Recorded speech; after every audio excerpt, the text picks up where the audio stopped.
started.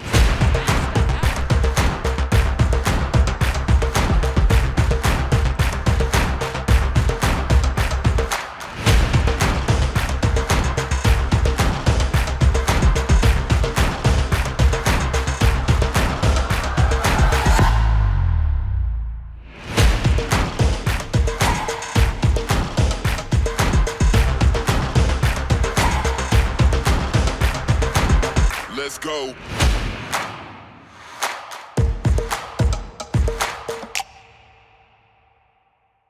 Hello and welcome inside the Farmers Union pregame show. As always, I'm Coby Brault alongside, and here we are. First time in 13 years, the series that both cities really have been waiting for since the Toros joined the league. Toros, Cats for the Central Cup.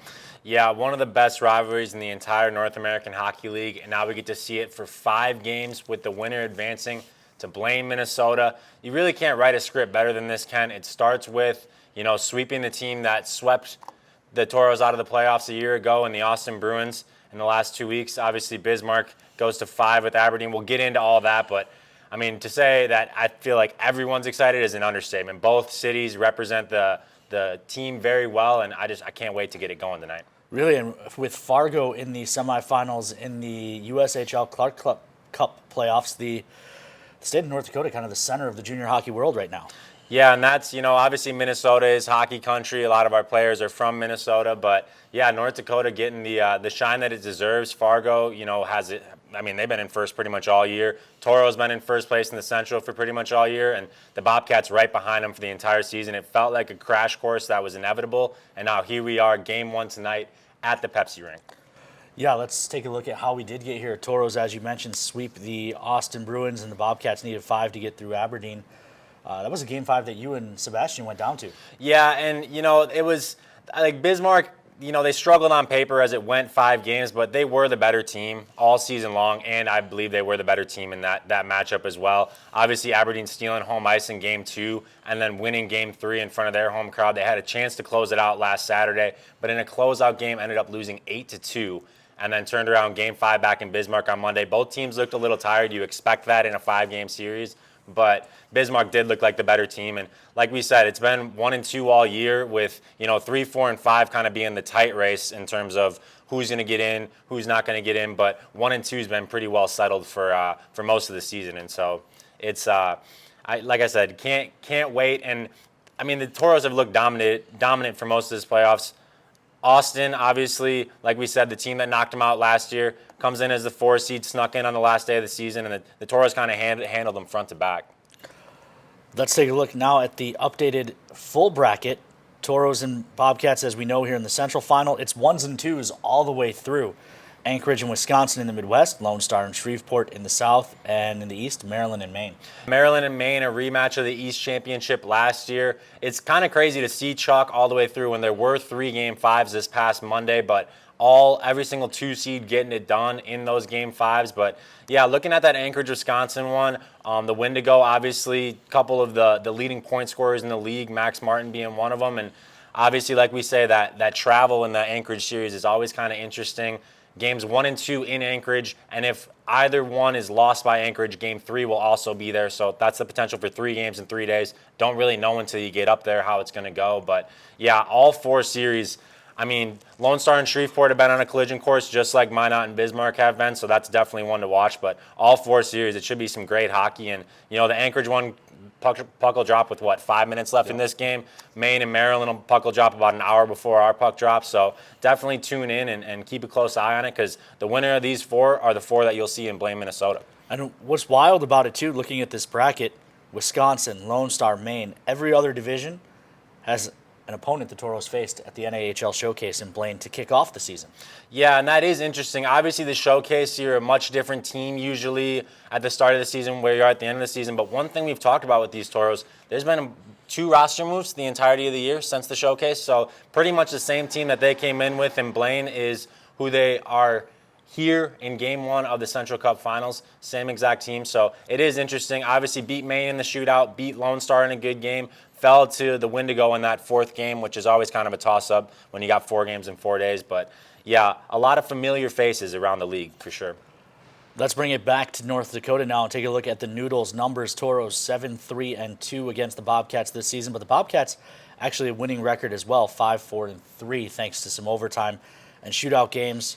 Toros scored more than the Bobcats in the series, outshot the Bobcats in the series, slightly more effective power play in the series, and what's also a little weird, you look at the Toros had fewer power plays, but the Bobcats actually had more penalty minutes, so when they did take penalties, they were extreme.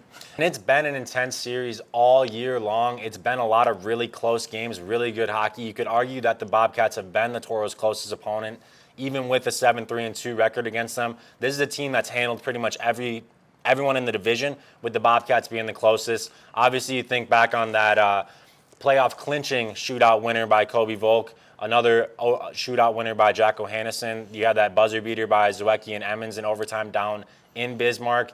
And you think about the New Year's Eve party that the Toros were able to ruin for the Bobcats. And so it's been a great series all year, and I can't wait. I wish it could go 7 games, honestly, because I don't think 5 will do it justice. But like we said, crash course all season long. Cannot wait for tonight. I think if you ask Toros coaching staff and probably Toros fans, they'd be content if it only went 3 as long as the Toros get the win. That'll bring us to our Minotauros Booster Club players to watch. I'll kick it off. Toros captain Trevor Stahoyak commits to Minnesota Duluth this week. He's playing in the second round for the first time in his 4 years as a Toro, his last season as a Toro, potentially his last home weekend as a Toro. I look for Trevor to go off. Yeah, absolutely. And, by every measure, it's what it means to be a Toro. That's Trevor Stahoyak for sure, and a guy that definitely has seen his fair share of the Bobcats over his 4 years and definitely has a disdain for them, no doubt about it. But just a side note, Ken, what a week to be a Toros fan. Trevor Stahoyak commits to UND, Coby Volk to Western Michigan. Blake Lizotte scores a goal in the playoffs. I mean, it's been a great week to be a Toros fan, and now we get to finish it off with 2 home games. This building's going to be absolutely rocking. For me, my player to watch tonight, Caden Casey. He leads the Toros with 10 points against Bismarck this season, 4 goals, 6 assists. He's been a catalyst. You need his line to be a spark, honestly. Zwiecki and Spencer stepped up. It's always the depth that you lean on when it gets into these playoff matchups, especially round 2. And so you look at a guy like Caden Casey, a guy that's been producing all year at the forward position for the Toros. You look at him to step up and continue to go off against Bismarck. For sure, and that line looks a little different with Murray Marvin Cordes on the right side, Will Dawson on the left side for that group. But they scored a really nice goal. It was actually play of the week for the North American Hockey League for that goal they scored in Game 3 against Austin. Yeah, and there were a couple of highlight goals in Austin last Friday night. And you look to kind of ride off that momentum, being able to handle the Bruins in 3. Obviously, Bismarck had to play on this Monday. You get a couple extra days of rest. These guys look fresh. They look ready to go. And, yeah, like you said, I feel like every week of the playoffs so far, there's been a play of the week that belongs to the Toros for sure. That'll bring us to our home key group, keys to the game. Start early with set the tone. I think the Toros need to play fast, they need to play physical, and they need to be smart. The energy in this building tonight is going to be huge. It's going to be something that you want to seize momentum early. Like you said, set the tone, come out, let them know why you're the 1 seed. Winning record against them, 7-3-2 on the season. Definitely something that they need to do. I completely agree with you there, Ken. The second key, get pressure. No ones and dones. Sustain the zone time.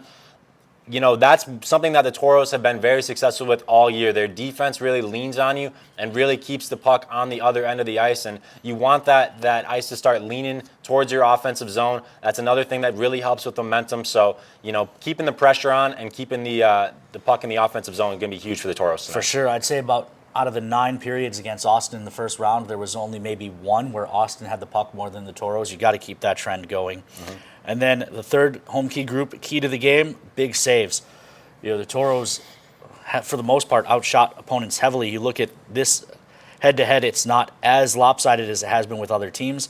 The Toros goaltenders, whether it's Brady James tonight or if Lucas Sweden gets into the series, they're going to see some shots from Bismarck. So got to come up big when they are tested. Yeah, and Bismarck has 2 great goalies in their own right. So it's really going to come down to who's going to be able to make those big saves, who's going to be able to embrace that moment. But one thing that you do have to note when you think about a guy like Brady James, he was playing Major Junior last year. He was playing in front of 8,000 a night. So even a rockin' Pepsi crowd or a rockin' VFW next week, that's nothing to Brady James, nothing he hasn't seen before. But you look for him to step up in a big moment when he's called upon. And yeah, hopefully he can make those big saves for the Toros. That'll bring us to our Forebears Casino and Lodge over-unders. Fans, you can play these in the Toros Hockey mobile app. Get all three right, and you're entered for a chance to win a stay-and-play package from our friends at Forebears Casino. Coby, you can play along, but you can't win. First one up, Toros' first period goals, 0.5. I'm going to take the over there, Ken. I know that's a pretty biased pick, but going back to the keys of the game, setting the tone, I think they're going to be able to pop one. And you saw that both nights last weekend, being able to score a couple in the first. It was Kettinen 2 weeks ago, Friday in Game 1 against Austin, scoring 2 on his own. And then in Game 2, it was actually 0-0 after the first, but the first goal was scored by Ian Spencer early in the second. And so I look for the Toros to come out buzzing tonight, feed off this crowd, and get a first period goal. Total combined penalty minutes, 16.5. Will we see a disciplined game, or will things get a little wild with the crowd going as crazy as we expect they will? I think I'm going to take the over here as well, Ken. I think it's going to be a physical game, and I think this Bobcats team is a team that has a reputation for not really laying hits unless they have to. I think they're going to try to change that narrative tonight because that's one way to even things out. Try to get under the Toros' skin. Try to, create some power play chances for their offense. So I'm going to take the over on that total combined penalty minutes. And then the third one, total goals scored. This is combined for both teams, 5.5. I'm going to go with that's a tough one. I'm going to go with the under, honestly. I think it's going to be a tight game both ways. I think it's going to be a 1-goal game, maybe a 2-goal game with an empty netter. But even with that, I think the score is going to stay under 6, so I'm going under there. So over, under. All right, that'll bring us to the McDonald's Toros trivia question. You can play this in the Toros Hockey mobile app as well. A chance to win free lunch from our friends at Dakota Drive McDonald's. That's McDonald's in Minot, Bismarck, Jamestown, all throughout the state. So even if you're a Bobcat fan, you can get a guess in here and try and win yourself a free lunch. You might not like the answer, though. What is the Toros' record against Bismarck all-time in the playoffs? 6-0, 6-1, 6-2, or 6-3? I know the answer, Ken, so I'm going to refrain, but I mean, any of those 4 choices really benefit the Toros, really look good for the Toros. I feel like most Toros fans know the answer, and unfortunately for Bobcats fans, most of them know the answer, but I'm staying away from this one. Get your guesses in. Nothing better than a McDonald's McChicken meal after a hard-earned victory tonight, which is what we're hoping to see at the Pepsi rink at Mesa Arena. Well, that just about does it for the Farmers Union pregame show. For Coby Brault, Ken Oda, we'll turn you over to Josh Carlock for tonight's introductions.